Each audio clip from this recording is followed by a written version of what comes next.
You live from Waikanae Beach in New Zealand. Hope you're having a super fantastic sparkling day. Welcome to Zanekin Studio Podcast Week 6, where the weekly 7 is Mastering AI for Content and Video Strategy. Next to me is my co-host and co-founder of Zanekin Studios, Zanekin from Colorado Springs, Colorado. So we're a very international show. How are you doing today, Teza? Awesome. It's been a beautiful day here in Colorado. Yes, it's only been up in the 30s, but beautiful sunshine. You know, what more can you ask for? Well, my day started in the 30s Fahrenheit. Oh, there you go. Yeah, but it's now probably in the mid 60s, which is very nice because I'm still in shorts and t-shirt. Nice. Yeah. So this week we are talking about our weekly 7 is Mastering AI for Content and Video, where we answer the real questions business owners and creators are asking us about using AI in their content and video strategy. If your goal is to reclaim time, stay consistent, and create smarter systems instead of working harder, this episode is for you. Today, we're diving into how AI supports audience targeting, brand consistency, video scripting, idea generation, and platform performance. Think of this as your practical guide to building creative systems that actually make life easier. So let's go. You ready for the first question there, Teresa? Of course I am. This is one of my favorite topics, video creation. Oh, I know. So can AI adapt to audience maturity? Well, I think so. We should ask if the AI is mature. Okay. So AI does adjust tone based on prompts and audience context. So key note here is do need to let it know what kind of audience you're going to be speaking to. So, and it can shift between casual, professional, technical, or conversational styles, which is one of the things I love about it because I often tell it to write me quirky style. Uh, I always tell it to add sparkle. yes, there you go. It can audience personas guide how AI communicates. But Helen, this is really just the same as when we say, "Write this as though I were a third grader," or "Write this as though I were a university professor," Mm-hmm. um, Or an and expert in, or or an world-renowned expert. expert in such and such. Yes. Oh, Yes. yes, but change the content to match your audience. So if you're talking to world-renowned experts, you know, yeah. You Anyway, want it to talk that way. right. So, clear context, as always, produces more accurate matching. And this is important because different audiences expect different communication styles. Content that feels too casual or formal can lose trust very quickly. And it won't sound like you either. So, That's true. Helen, And, what's, yeah, and I was going to say that this applies. We use this a lot when we're asking it to create different posts for social media platforms. It changes the language based on the so a Facebook post would be. Sorry, there's a big thing buzzing around my office here. oh I think it was a blowfly. It changes its language for Facebook is different to the language that it uses for LinkedIn. So you've got no, that yes. casual to the professional. So that helps. So you need to let AI know what language you need it to be in. Yes. So before I ask you about the practical takeaway, what's a blowfly? It's a very large, buzzy housefly. So Okay. a housefly is usually about yay big. A blowfly is about yay big. Oh, so it makes a lot of noise. It does. It buzzes. It does a humming buzz as it flies around. Well, I understand AI can be asked to speak other languages, Mhm. including feline or canine, but I don't know about blowfly. You ever seen a bumblebee? Yes. Okay, so a blowfly is slightly smaller than a bumblebee. Okay. That's how big they are. Yes. Yeah. You need the zappy fly swats for those guys. Oh my goodness. Ugh. All right. So what's our practical takeaway to it? Can AI adapt to audience maturity? So, practical takeaway for this one is define the audience personas clearly and include age, industry, knowledge level, and communication preferences when prompting AI. Excellent. Excellent. And I encourage the people in our audience to go and try these things that we're talking about. So don't be afraid to make videos. They're really quite fun. And your first So 50 will suck. yeah, they're still fun though. And I've been doing podcasts now for 2,300. Today will be 2,397 coming up after this. And I will still tell you, even at 2,397, some of my videos still suck. So just be who you are, be you. That's all I can say. Don't put on some sort of persona unless there's a particular character you want to be when you're on video. Just be yourself. The more authentic you are, the better it is. Yes. Yeah. Actually, some of my better ranking videos are because I was on the video. Right. As opposed to putting AI generated material out there. So, Yeah. are And don't worry you, about the ums and the ers and the other fillers that you put in there, because that's you just being authentic. so are you less nervous these days?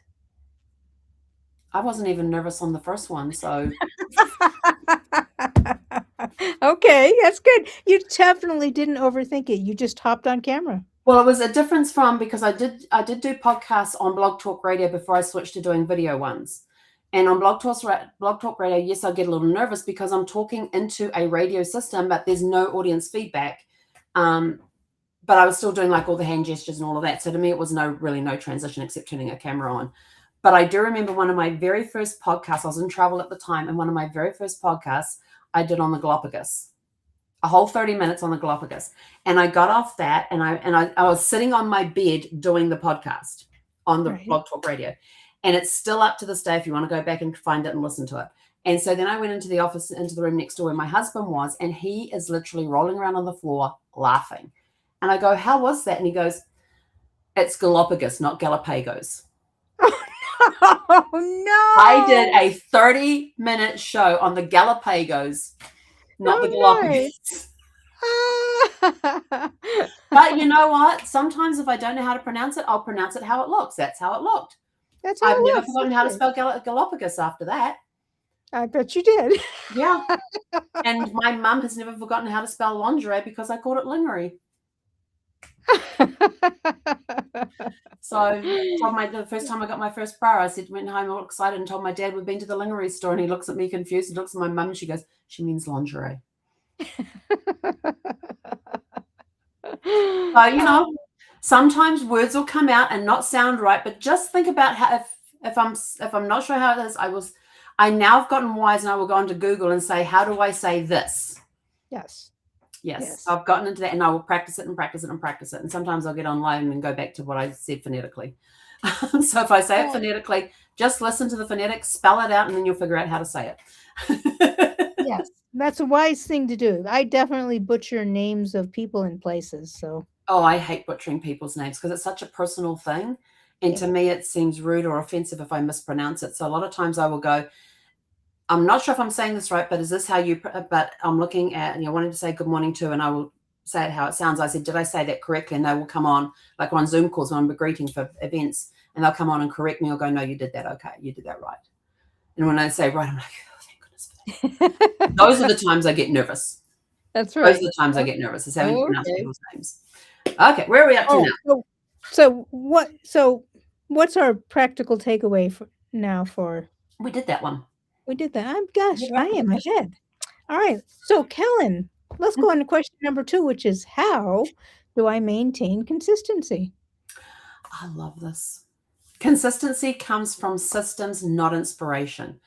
Inspiration will hit you at any moment in time and just be an off-the-cuff, complete thing, and that's okay. It is good to do those ones. When I was up in Tauranga visiting with my family up there, when I arrived back in New Zealand, there were times that it was just mum, dad, and I, and we're down by the beach or down by the water. And I'm like, this is a really great spot to do a podcast. And so I'd hop on and do a quick, live at that time. And then I had to remember to move it over to YouTube later on because Facebook only keeps the lives for 30 days and then deletes them. And I didn't want it deleted. But those got some of my highest ranking videos. So when I'm just off the cuff, completely just out in the open. Oh, look, here I am visiting this today. Look at this over here. This over here. This is where the cruise ships come in, and da-da-da-da-da. But consistency comes from systems. When you have a system in place and a schedule, we use Marbleism to help with our scheduling our podcast for Zanekin. And so we go in there and we get it to create the posts, the social media posts. And we get it to go, and we go in there and we say, can you do, we want this post to be scheduled for this day and time. Sometimes we'll ask it the best time to post, but because it's there consistent, and we're doing this every week, we go in there and we schedule out 7 days worth of social media posts on the different platforms. And by doing that, it's keeping us consistent. It's a system that is keeping us consistent. And it's okay to do the inspirational ones, the ones something happens and you want to get on there and just record your thoughts about it and share your thoughts with people, and you just hop on and do a live. That's okay. But have something consistently going. Brand voice and guidelines guide the AI output. So when we're doing things in a Zanekin studio, we have a certain type of language that we use. We use certain colors to keep with our logo and our brand. And that helps us keep consistent as well. Templates create repeatable structure. We have some posts that we put out are on a certain template, and other ones are just we get AI to create. But there's certain things that we do, like our thumbnails for our videos, our podcasts are all the same. The only thing that's different is what's on the left-hand side, which has the name of that week's episode on it. The right side has our logo on it. AI generates variations within the brand boundaries. So we can say, this is our brand colors. Here are the colors. This is what they look like. Here is our voice. This is our tagline. This is our mission. This is our vision. And it will generate everything that we need within those brand boundaries, including font and size and color as well. And so why that's important is inconsistency messaging weakens brand identity and reduces recognition. But if you have that consistent thing every time that they know that it's a 9:07 a.m. Pacific time, there's a post going to appear on the Zanekin Facebook page, the Zanekin business page on LinkedIn, the Zanekin X page, the Zanekin Instagram page. Excuse me. People know that if they go in at 9:08, it's going to be there. Right. And by keeping it consistent, and they can rely on that, and that helps increase our brand identity. It also helps build trust with people because they know that we post at this time every day. So we're working on that. But we're building the brand, and we're building brand identity so that people get to know it and they get to see it often. Yes. And I love how you just moved right into that. You just popped right into Marbleism and just started taking it away, and I just love it. So, but the one thing that, I mean, among many other things that Marbleism has given me is the ability to be consistent. Yes, So, absolutely. And I liked on Friday when we were doing the open office, we do an AI open office on Fridays at 10 to 11 Mountain Time. yes. Yep, every Friday, 10 to 11 Mountain Time. And and Tessa runs it, I co-host with her. But we were able to go over to Marbleism and show everybody and share the screen, and people could see the social media posts popping in when we had said to Sunny, who's the one on Marbleism that does the social media posts, here are the 7 questions for this week. Here is the blog that was written about it. We need a post for each day. And it's got to go to Facebook, to LinkedIn, to Twitter, and to our Instagram. So it needed to create 4 different ones for each day, a total of 28 posts. And now I've gone through and reviewed them. I can now turn around and tell Sunny, we now need you to post these at this particular time on each day. Put these 4 in the order that the questions are asked. So that's my job this afternoon. After I do my podcast after this. Yes. So what's our practical takeaway?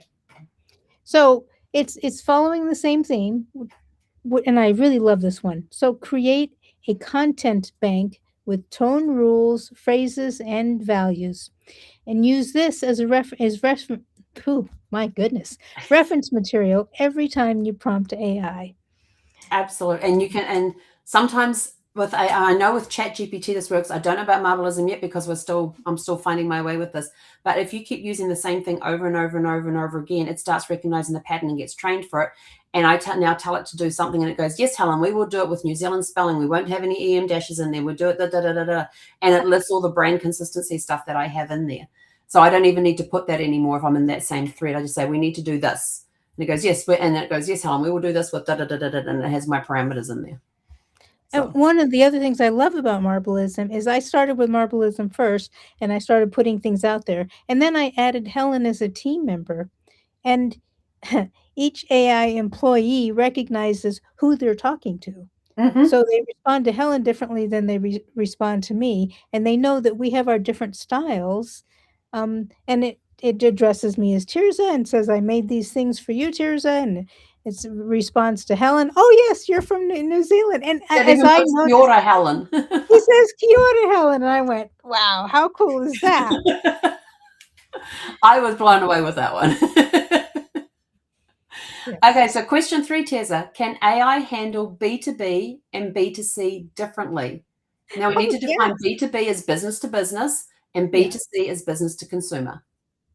So, and the answer, of course, is yes, of course. But you may need to give it a little direction on what that means. But actually, Helen, these days I don't have to tell it that anyway. So, business to business content focuses on logic, data, and outcomes. But that doesn't mean it needs to be boring, by the way. No, it can Business still to have sparkle. consumer. Business to consumer focuses on emotion and relatability.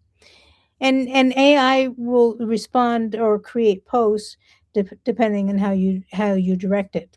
So, in fact, AI shifts messaging when the audience type is specified.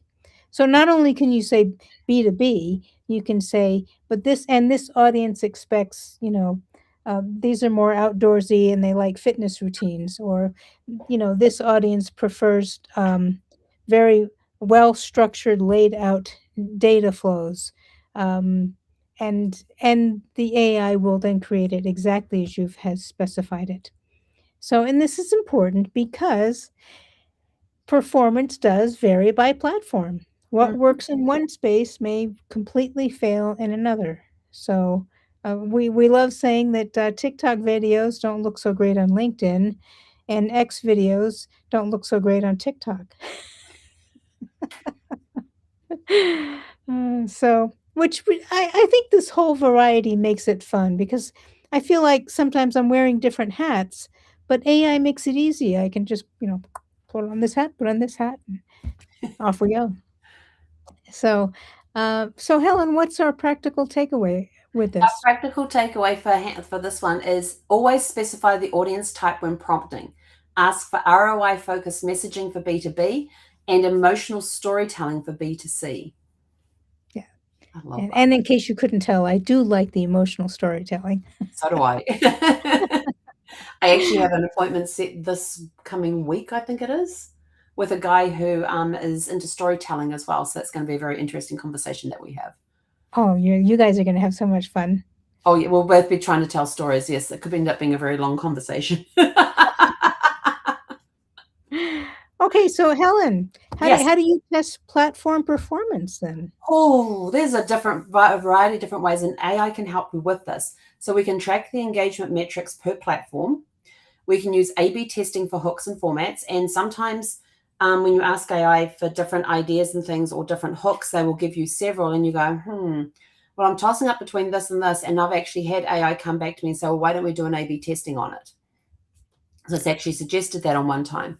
And so it's good for doing AI. It'll give you the A/B testing for hooks and formats.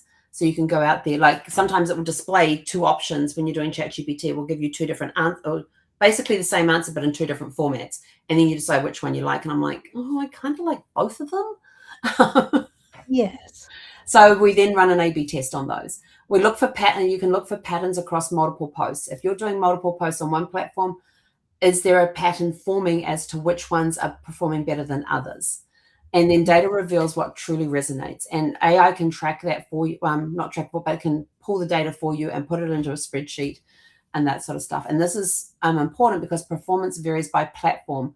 What works in one space may fail in another. And so you need to be able to track that so that you can make sure that are we hitting the right targets? Do we need to make tweaks and changes? If we're putting it on Facebook, what tweaks and changes have we made to put it on Instagram? Yeah. If we've got it on LinkedIn, do we have it too casual, like too Facebooky instead of more professional that LinkedIn is used to? So we need to be able to um, know the difference between those as well. So what's our practical takeaway, Teresa? Test small variations consistently.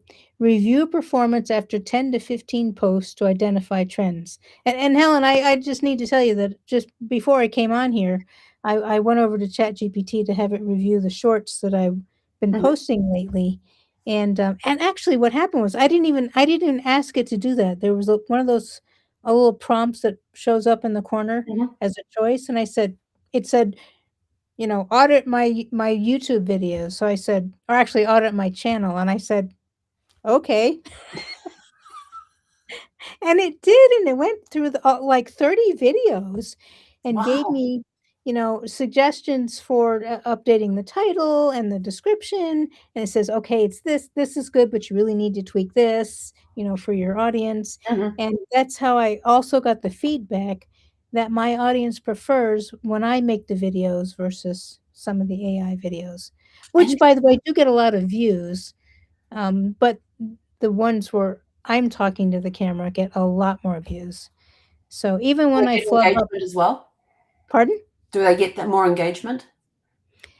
Yes, they do actually. Awesome. So we know we need to get you on more videos then.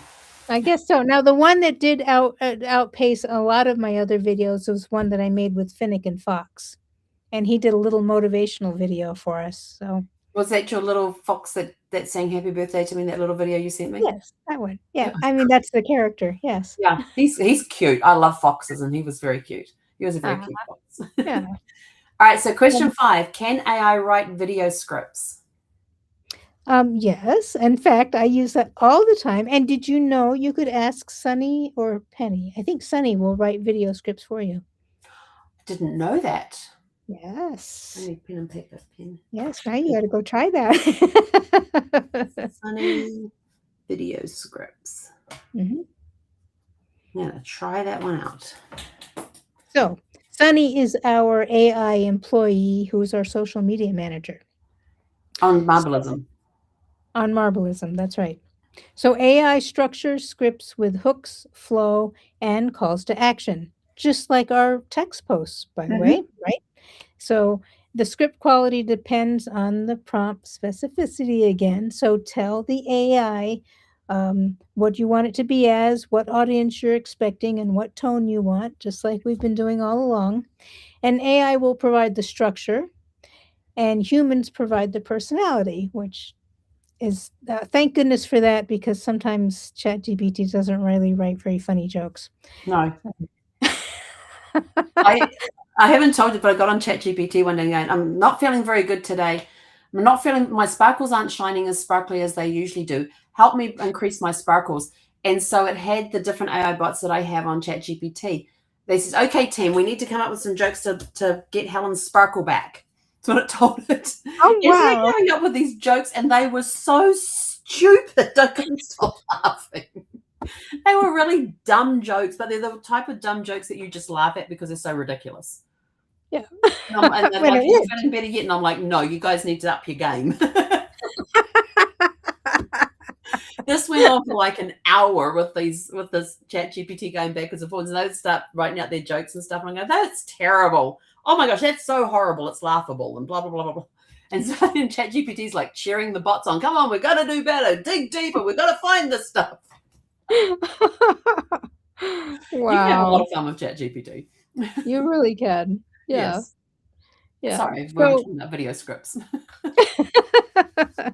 so, and also specify the script length. Mhm. In the beginning, when I first started doing this with ChatGPT, and I'd ask for a script, it would say, "Here's a 5-minute script," and I'd look at it and say, "I can Like say that in 180 30 words. seconds."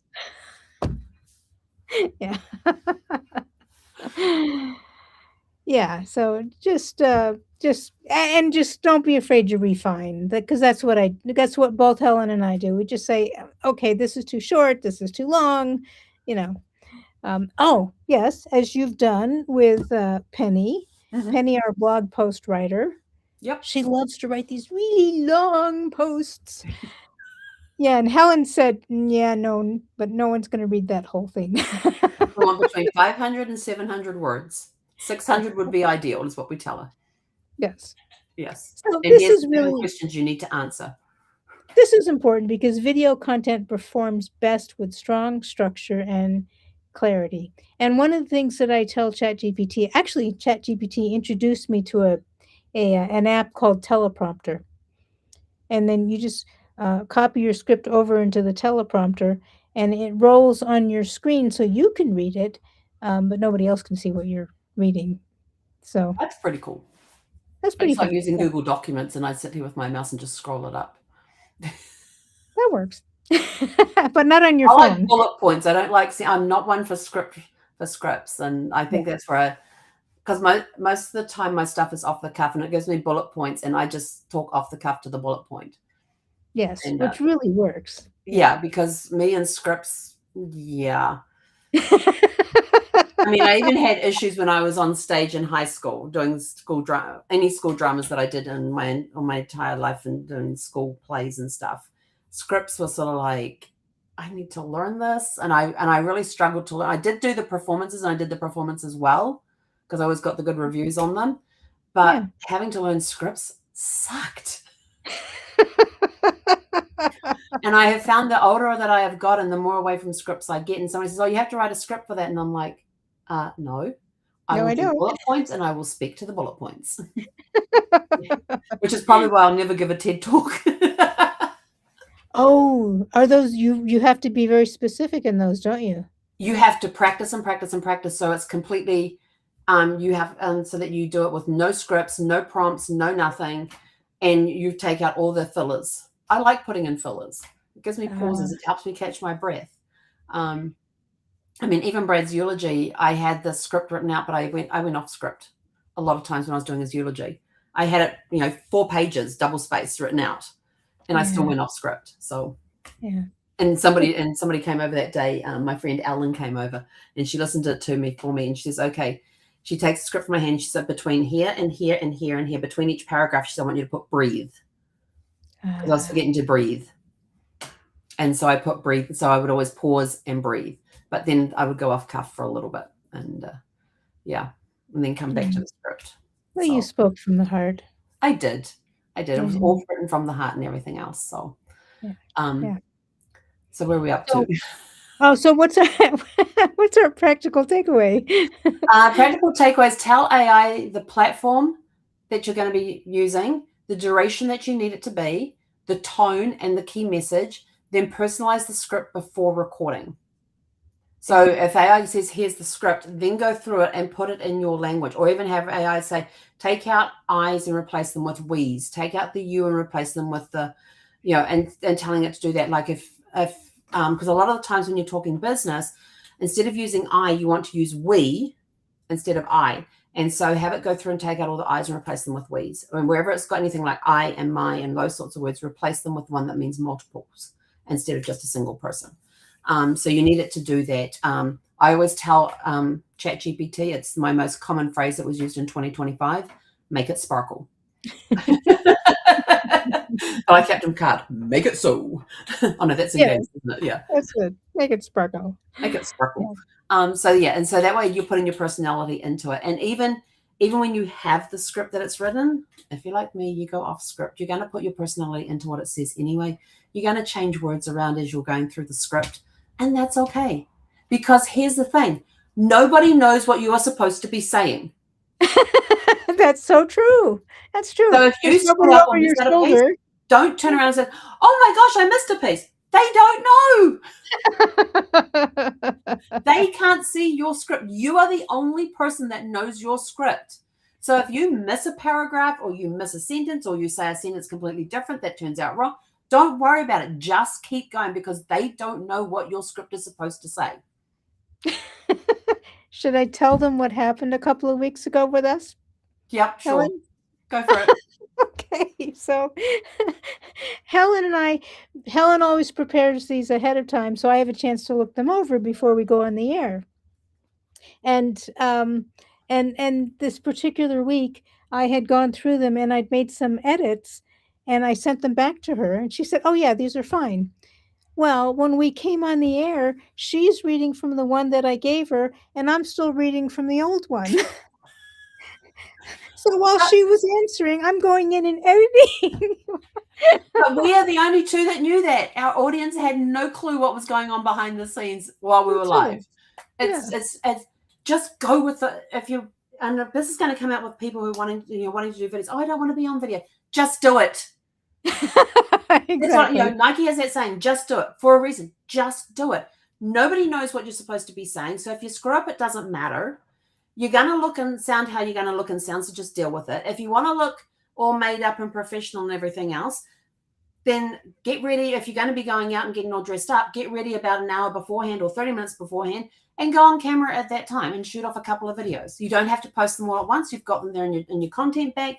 The next time you're going out, like if you're getting ready for work in the morning, get ready a little earlier, hop on and do some videos. And then you can space those videos out so you can insert the ones from the next following day. So you've got different outfits on every day. Just do it that way. Me, t-shirt, no makeup. Yeah. This is me.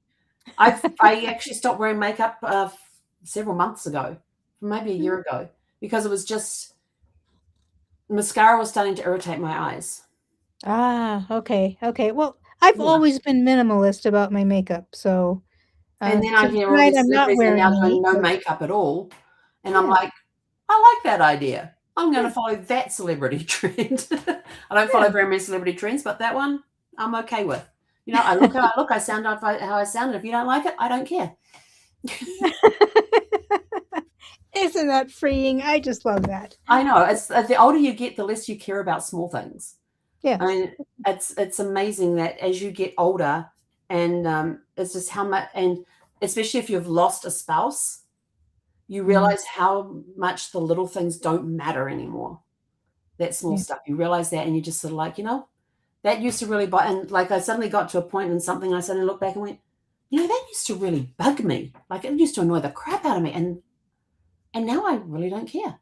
No big deal. It's no big deal. So the little stuff that used to annoy you when you go through a life-altering situation, like a spouse being diagnosed with cancer or some terminal illness, or them passing, you find out what really matters, and what really matters to you is that quality time with that person, and preserving the memories with that person, and making those memories with that person in the time that they have left, and trying to make even though you're going through chemo treatments and all of that, and at least it's just. Brad and I were just sort of like, fortunately with Brad and I, we were never down at the same time. So we always had the other person to lift us up when we were feeling down. And we were very fortunate to have that. Zeffie was my up person. She always kept me, she always checked in. She was my emotional support animal, and she always kept me in check. And when she left back in July of last year, the following months were horrendous. So much stress, anxiety, overwhelm. Between her passings and dealing with the grief of that, bringing back a lot of grief from when Brad passed, to having to pack up everything and sort through the house and all of that, and dealing with the packers and the moving and and getting out of the house in time. There was a lot of stress, a lot of overwhelm and everything else. And I had nobody immediately available to help. I got sent two guardian, I got sent 2 angels, just random people who came over and they saw I needed help and offered their help and came and helped. Yes. And that's the only way I got out of my house on time. Yeah. And I'm forever grateful for that. But all that stress and anxiety and everything did not leave my body until I was sitting on the plane on the runway, getting ready to take off. That's when it suddenly just sort of like just melted away as the plane took off. And getting down here to New Zealand, where it's very slow, a lot slower pace than the US. I've now got family around me. I was living with mum and dad for the first 2 months that I was here, and it just made a huge, huge difference. And again, I got to know that, I really don't care about this. A lot of the stuff I used to care about, I don't care about anymore. It's sort of like, it is what it is, and I'll just deal with it as it comes along. And this is one of the things, getting on camera. People are going, oh, I'm going to be mad up. I don't care. My hair needs a haircut. I don't care. Yes. I think that's what makes it so easy for the two of us to work together. Mm-hmm. It's because I do tend to be easygoing most of the time, and a lot of the work that we do together also helps me stay out of my head. Where I sometimes I just make stuff up, and sometimes it's negative stuff, and it's like, really, come on. Well, when I was in the States, when I finished for the evening, I'd pick up my laptop. I would walk into the living room, into the family room there, put my feet up and put the TV on, and I'd be playing on the laptop with ChatGPT. Now I walk out of the office, it's done. Yes. The laptop stays on my desk. Very wise. My desk, because my computer wasn't here. Now I have my computer here, I have my laptop here, and it's fine when I'm in the office to be on here. If I need to go on the computer and the laptop, I have to go into the office. And I'm sort of like, do I really need to do that? Let me make a note for tomorrow and I'll worry about it then. Yes. So, I yeah. love that. Yeah. Perfect use. Perfect Yes, use of that. absolutely. What's Yeah. our next? What are we up to on questions? Excuse me, I suddenly got hiccups or something. So the practical takeaway for can AI generate video ideas? I think Helen and I Hang on, we probably haven't gone over those yet. I don't think Helen and I we didn't do that one yet. We haven't done question 6 yet. Oh, I thought was we were talking about. Well, there you go. Yes. So Helen, Yes, Tessa. I don't think Helen and I even need this question, but all right. It's for our audience. That's Can correct. AI generate video ideas? Absolutely. AI generates large volumes of content very, very quickly. You can go down rabbit holes with this stuff. I have over 200 conversations with ChatGPT where I've had conversations, brainstorming sessions with it, going backwards and forwards on different ideas and things. And then it comes to a halt because I don't have the time to implement at the time. As you found out before we started Zanekin Studios, the whole thing that started Zanekin Studios, you saw that great big long brainstorming session that I had with ChatGPT. I had it copied, and so I sent it to Tessa to have a look at. It was pages and pages and pages. Thankful for Google Documents. Yes. But it generates large volumes of content ideas very, very quickly. Like for all of these podcasts, we turned around and said, give us 12 topics based on the 12 hot topics for AI content creation. And it gave us 12. Then we turned around and said, we want to create 30 questions for each topic. So now we have 360 questions. That's how quickly it got done. That was done in 5 minutes, if that. Yeah, I mean, that was insane. It identifies proven formats and trending themes, especially if you ask it, we need the 12 top hot topics for AI creation, and boom, there they were in order. Idea generation removes creativity pressure. Yes, there are times you sit down and go, okay, I have to create a video. Oh, gotta create a video. What can I create a video on? And your mind just goes blank. AI will help you turn around. And I said, I need to create a video on this. Or like one time I said, I had no idea what I was going to talk about on a podcast one time. So I got into ChatGPT and said, I need a podcast topic for tonight. I have no clue what I'm going to talk about. My brain is completely blank. It's shut down right now. And so ChatGPT says, well, let's see if we can wake it up. Here's some topics. And I'm looking through and going, can't do these ones. They require preparation. I'm going on air in like 10 minutes. This is how close to the time I cut this. I said, I need something that is instant that I can do immediately that requires no preparation time. And they're like, okay, let us think about this. Here come up these ideas. I'm like, okay, there is too many. And we're going to go through this one. We talked about that one, hey, can you save that one for later? That's a really good young adult mystery series. And I went down one by one on the list, typing back my response to each idea. And I finally came up, and one of the ideas inspired a topic for that evening. Yes. So it didn't actually provide the topic. It inspired me to do a different topic that wasn't even on the list. Yes. So it can help remove that creative pressure. Like if somebody says, oh, can you go and come up with a commercial for, how to sell this cell phone? Okay, it's a cell phone. What does it do? Well, you'll have to figure that out. Okay, it's got this. What does this do? Oh, it comes down. Well, that's pretty cool. It can stand up. Oh, it turns. And now I've got to try and come up with something like that. You got to play with things beforehand. This can take that pressure off. Selection of the topic still requires human judgment. Absolutely. Totally agree with that. There is absolutely no question about that at all. And why it's important is consistent content creation depends on idea flow, not inspiration. Yeah. But you can be inspired by the ideas it comes up with. Absolutely. Yes. I can't tell you how many book themes I have off to the side on a shelf in ChatGPT that have been based off ideas it has come up with for video ideas. I'm super intrigued by that. So do you then come back to ChatGPT and say, give me the ideas we've talked about? Or does what it I actually do is as I go down the list and I go, can you put this on the shelf for later? Mm-hmm. Because it will make a good whatever. A good cookbook idea, a good YA idea, a good mystery series, And then at the end of the conversation, I said, can you please provide me with a list of all the stuff we put on the bookshelf? that we put on the shelf tonight, and it'll go, Ah, and it has next to it what I wanted it put aside for. So I can yes. just copy and paste it. And then sometimes I'm sort of like, because we know the memory thingy on ChatGPT, sometimes I'm looking at that going, I don't remember all of those. This looks like there's some missing. So I'll go back through the text. Like I copy and paste every conversation I have with ChatGPT, I copy and paste it into either a Word document or a Google Doc. I need the backup for those. So I then go Mhm. into the Google Doc or the Word doc I've copied in and go look for shelf. And shelf is my keyword. And There then I you go go. through and I double check that I've got everything on there.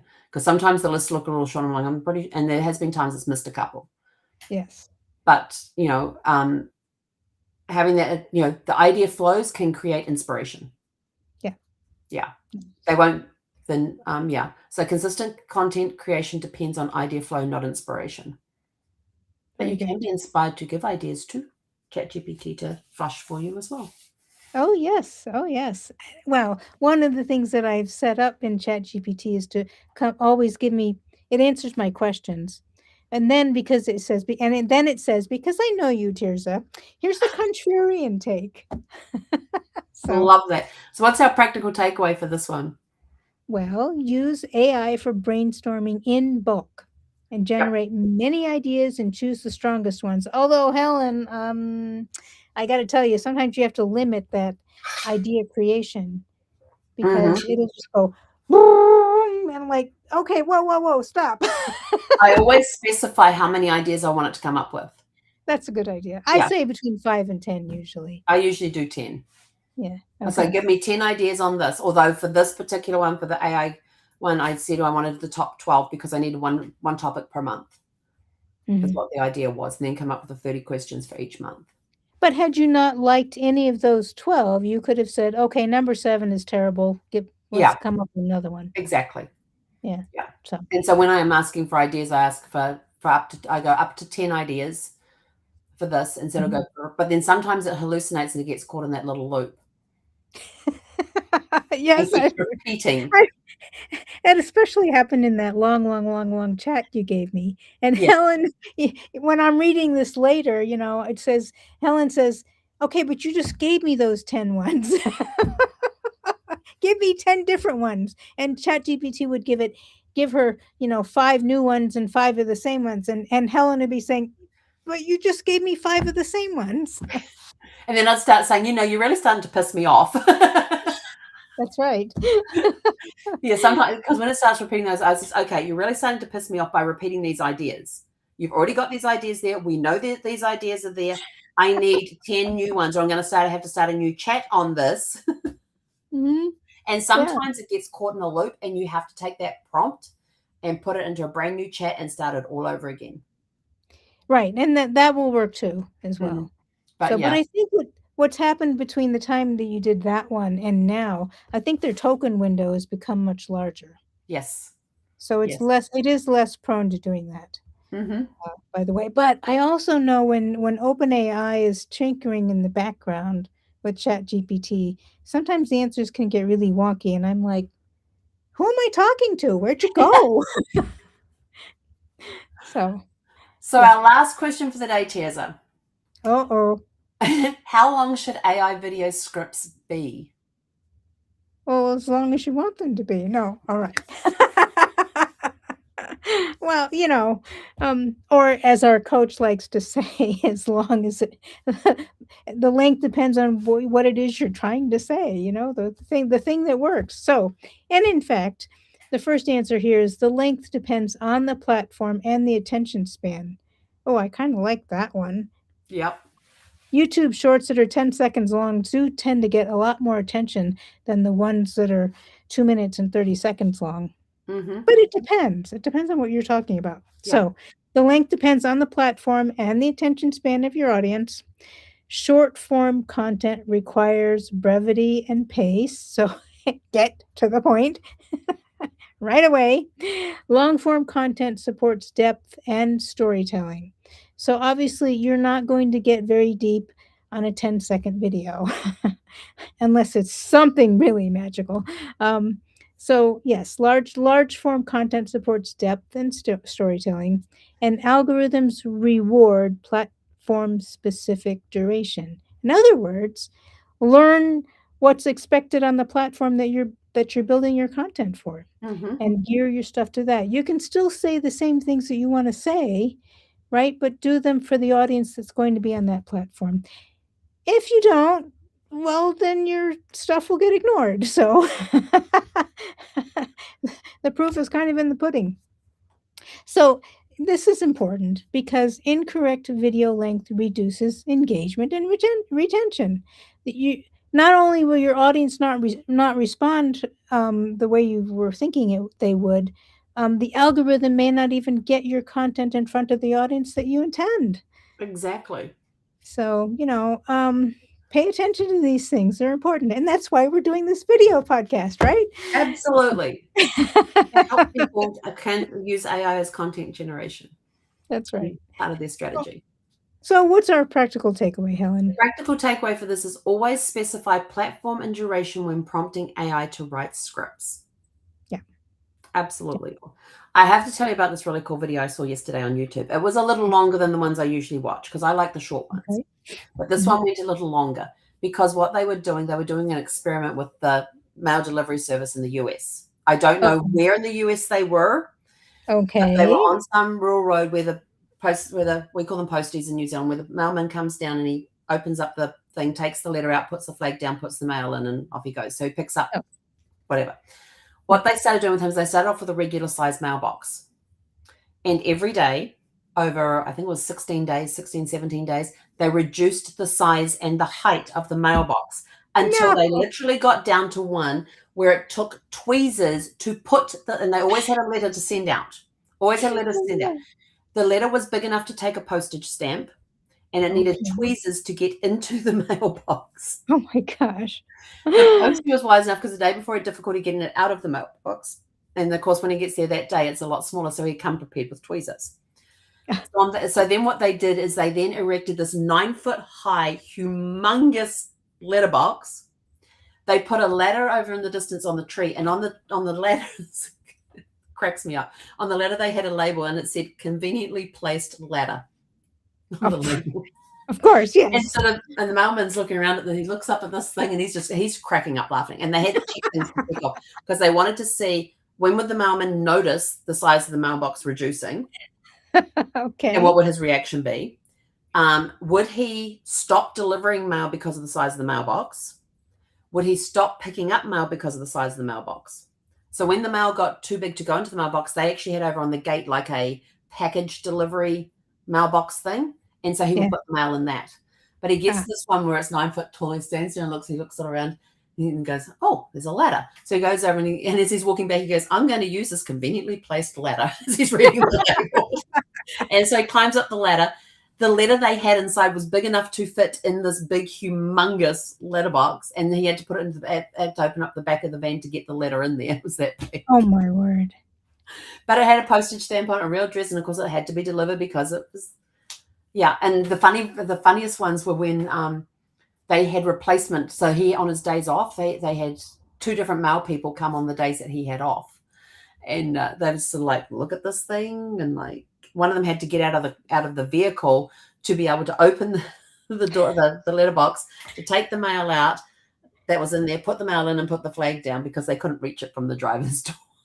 Oh no! But it was, and it Nice. went on for like 5 minutes, and I just sat there glued to this thing, and I was like, I really should go do something else. This is going on too long, but I couldn't stop watching it. So it worked. It worked. So, I love it. You can so video length depends on what is the message you're trying to get along, what is the platform you're going on.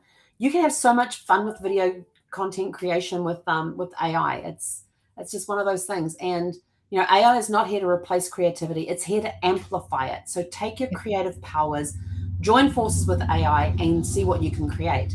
When you build clear systems around audience targeting, consistency, testing, and content structure, AI becomes a powerful creative partner.